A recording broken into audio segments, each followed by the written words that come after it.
Hi. Have you ever been curious about something and then you stay up all night watching YouTube videos about it, or reading the Wikipedia articles and people's blog posts and unauthorized biographies about it just because?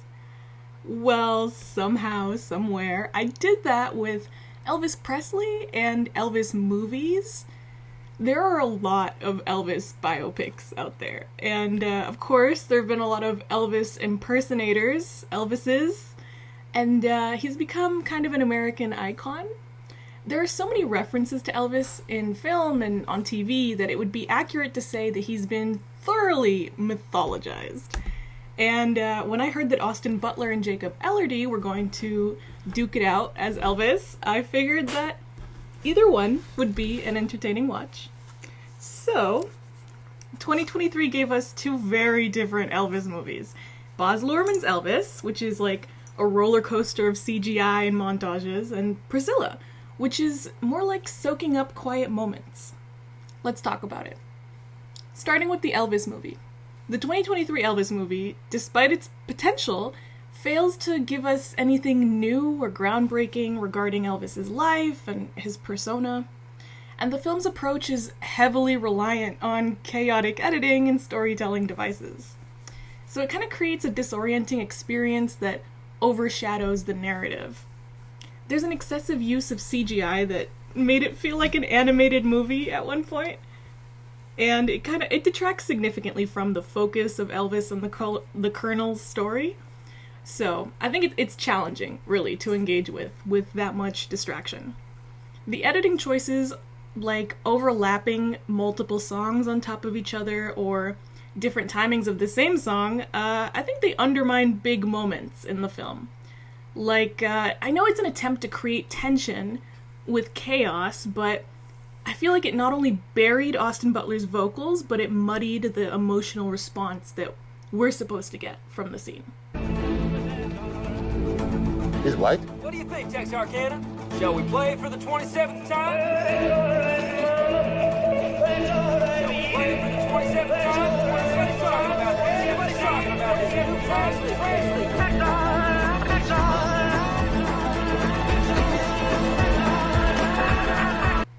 And hilariously, the film's portrayal of fan hysteria during Elvis's performances directly parallels a scene from Walk Hard, which is a parody of biopics.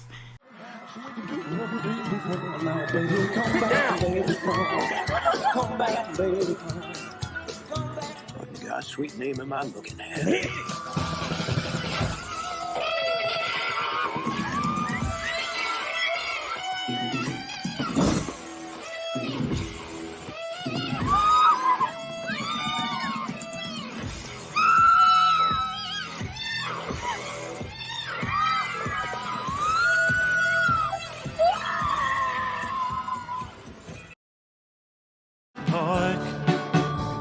I promise to have you home before dark. Oh, life would be so sweet, walking with you down the street. Oh, this music is an outrage. Come on and take my hand.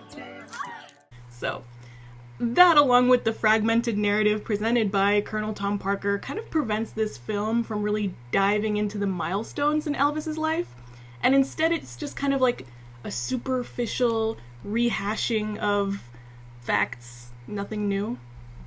The narrative is just a little frantic in its pacing, and it kind of crams a lot into the first hour. This rushed approach leaves very little room for reflection and makes up the film's extensive coverage of Elvis's life. It makes it feel more cursory instead of exploratory. And it also felt like there was a sudden change in musical direction at some point during this production. And I noticed it when I heard Jack White's Power of My Love cover. Amidst a soundtrack of Doja Cat with Vegas and Nardo Wick, Product of the Ghetto, Eminem and CeeLo Green, Sway Lee and Diplo, they just sounded very different. And Jack White's cover isn't the only one that feels like a different vibe from the rest of the songs I mentioned, like Cotton Candy Land with Stevie Nicks. It's a really cool sounding song. And this mashup called Craw Fever, good, haunting, those all feel more in line with Jack White's cover. And I got the feeling that maybe some of these songs were delivered earlier than others, only because I knew that the Jack White cover was released in 2017.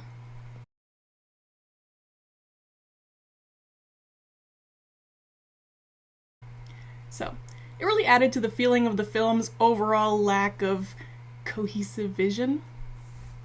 And the narrative's focus on Colonel Tom Parker leaves much to be desired in terms of depth and exploration of the influence he had on Elvis, and also who the Colonel was as a person. The film's failure to adequately explore the Colonel's backstory or the intricacies of the relationship he had is a missed opportunity where it could have added some nuance to a well-trod narrative. Despite Luhrmann's intent to overcome the traditional biopic conventions, the film falls back on some pretty familiar tropes, like with the use of newspaper graphic montages to depict Elvis's successes, which is pretty redundant, and the decision to cut away from critical performances and overlap other audio feels like a missed opportunity to showcase Austin Butler's talent and the dedication that he put into training his voice and learning the songs and the moves, and he talked about it in every interview, so clearly they cared about it. So, in essence, the film, with its maximalist and disjointed approach, kind of echoes the excess that they portray with the persona of Elvis, but it doesn't really penetrate beyond surface-level spectacle and reveal anything about his life or his character. And it's kind of like spectacle over substance. So there's like a failure to really integrate the various elements and milestones of Elvis's story, and even though it's like cool to watch and there's like a lot in it, it doesn't add anything to what we know.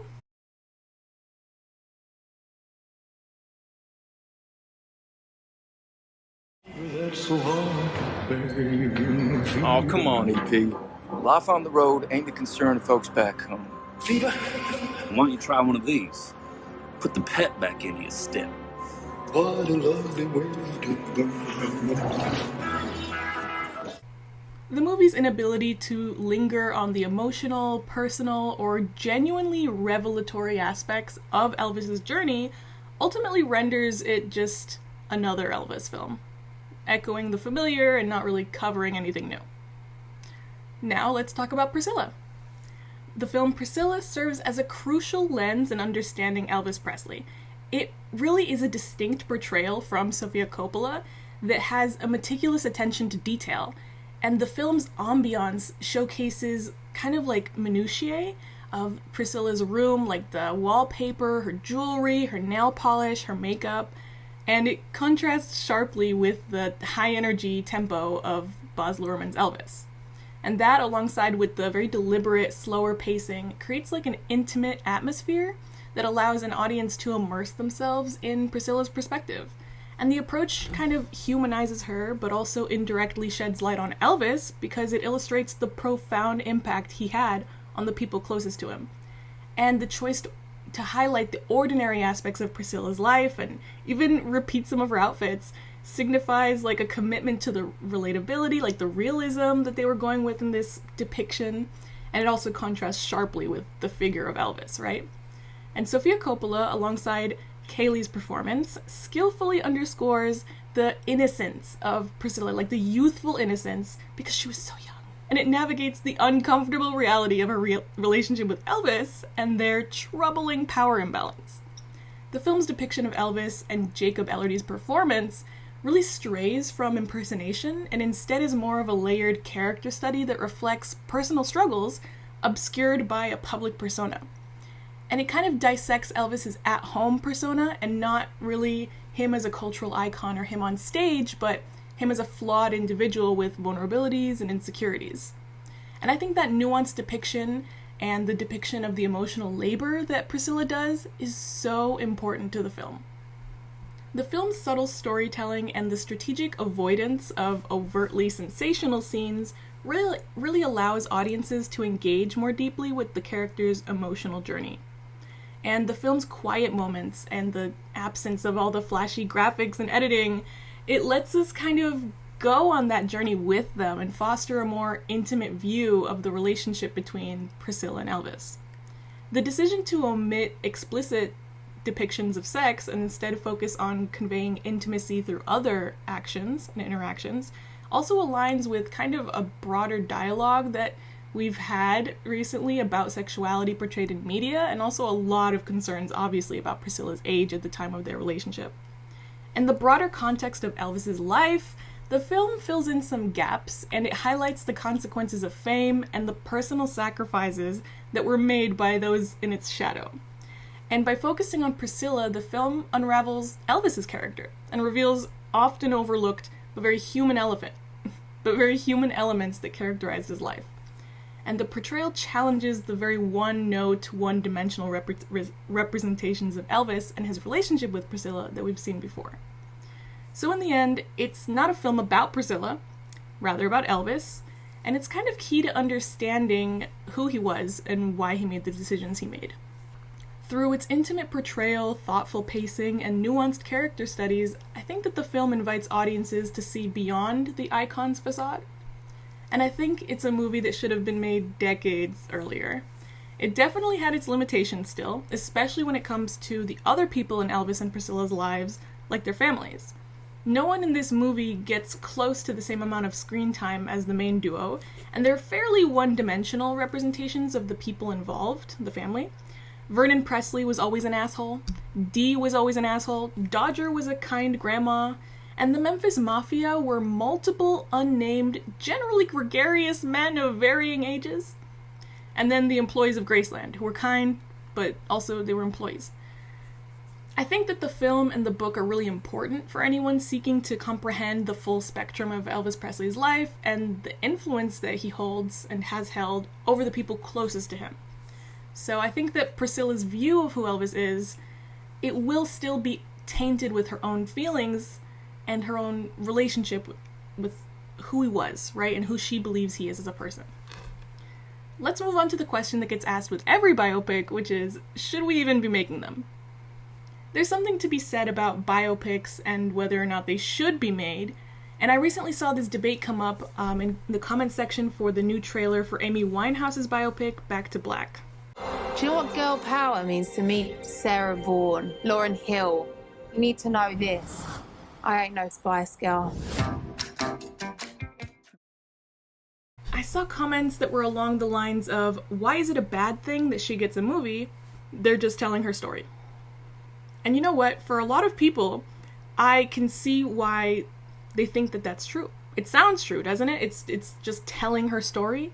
But the nuance, the details of telling someone's story involve creating a narrative using a curated collection of details about someone's life that you're receiving secondhand, thirdhand, and that don't necessarily add up to an interesting or marketable story unless there's some embellishment involved.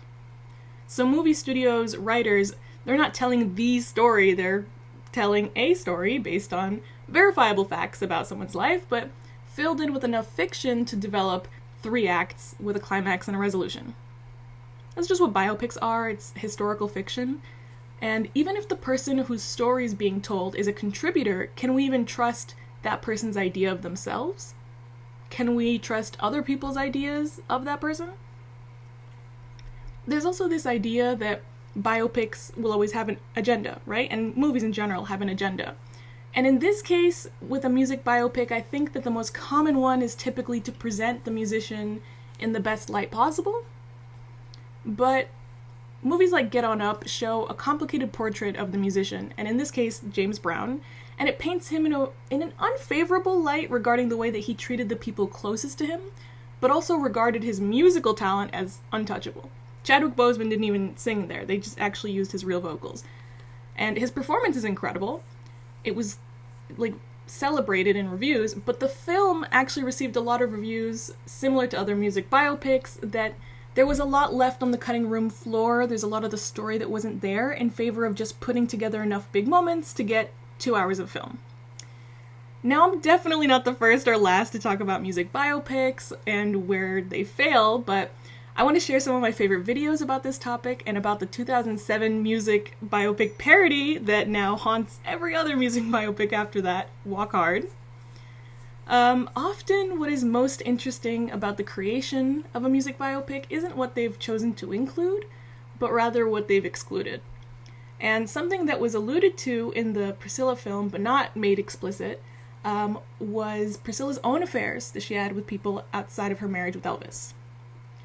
It's not always about the details included either, it's also about the way those details are stitched together. So, for example, Queen's biopic Bohemian Rhapsody ends on a triumphant, yet bittersweet note of Freddie Mercury performing at Live Aid with the knowledge that he has AIDS.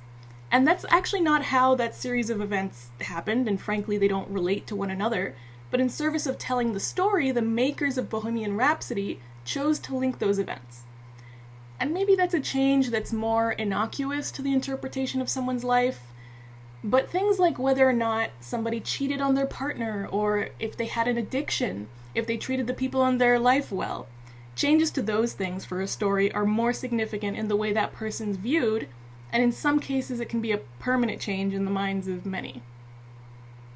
I can see why the family of those who become the subject of music biopics would object to them and being made in the first place. I could also see why someone close to that person would choose to be part of it as a consultant or a producer. It's important to note here that Priscilla Presley approved and consulted with both Elvis 2023 film and Priscilla films, but their daughter Lisa Marie was not on board with Sofia Coppola's Priscilla. Now, this was a movie that Priscilla Presley was actually a producer of as well, so while Lisa Marie was alive, she did not agree with the content of the film. The crazy thing about music biopics and biopics in general is that they're as complicated as the people themselves, and just as difficult to untangle.